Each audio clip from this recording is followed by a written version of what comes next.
The next question is for Cheryl Schoenfeld and Douglas Obie. I'm just reading what Betty gave me here. Okay, reverse it, I guess. What steps should policymakers take to improve access and affordability of health insurance?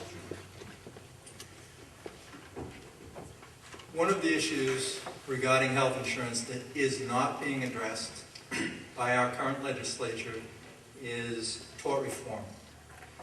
As much as people that are injured because of a mistake a doctor makes, all right, it's important that they get compensated properly. Because a doctor makes a mistake doesn't mean that individual should become a multi-millionaire, because those huge claims force us to all pay more for our health care. And keep in mind, the lawyer walks away with a third of it. So we have got to put a cap on awards that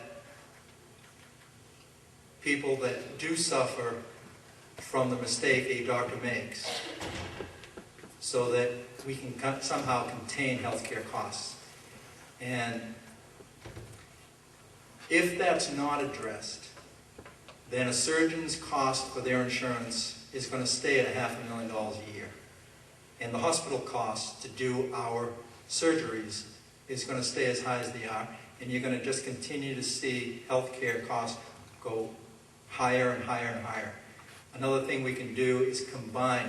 I know right now there's many of the communities, Westwood is one of them, that combines with other communities to try and get a better group rate. I think that could be done actually at the state level, and especially where the health care issue has been a very hot issue and debated, and we have this new health care program so that everyone can have affordable health care coming into the state and will be effective as of July. I think we could piggyback on that and make all health care, as far as at the municipal and state levels, into one group and get the best rates possible. Very good, thank you. The fifth question, if we're going to reverse the last order, will be Joanne Flatley first, William McKinney second. Oh, I'm sorry, Cheryl.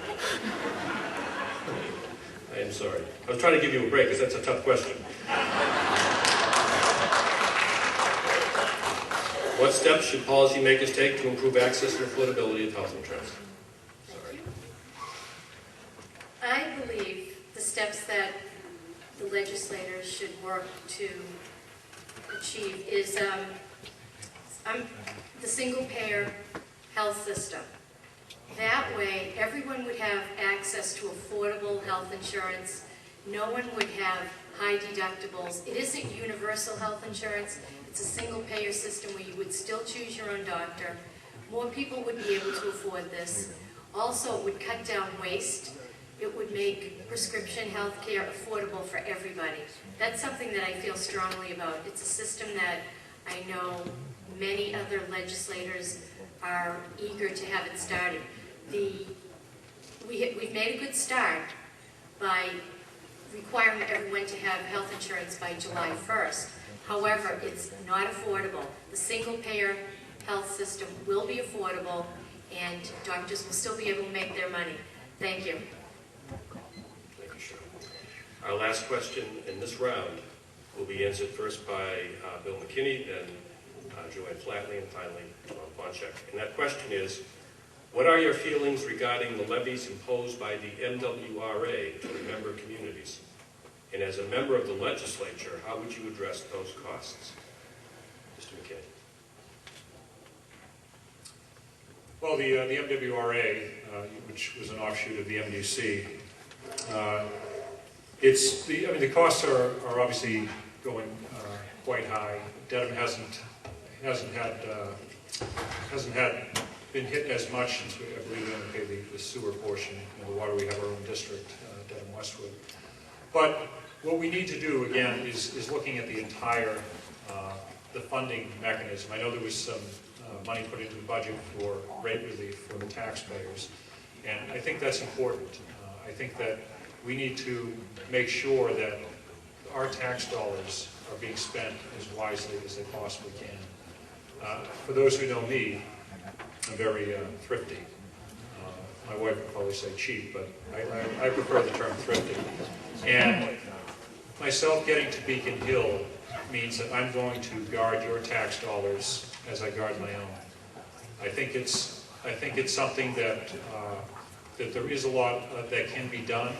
There are, as I said before, there are programs that can be cut, that can be merged, and I think we have to do what we can to make sure that our tax dollars get back to us. We're the ones that pay them, we're the ones that need the benefits, we're the ones that should be getting the benefits.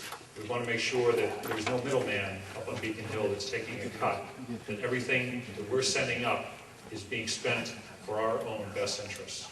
Thank you. Joanne Flatley, the question again. What are your feelings regarding the levies imposed by the MWRA on the member communities? And as a member of the legislature, how would you address those costs?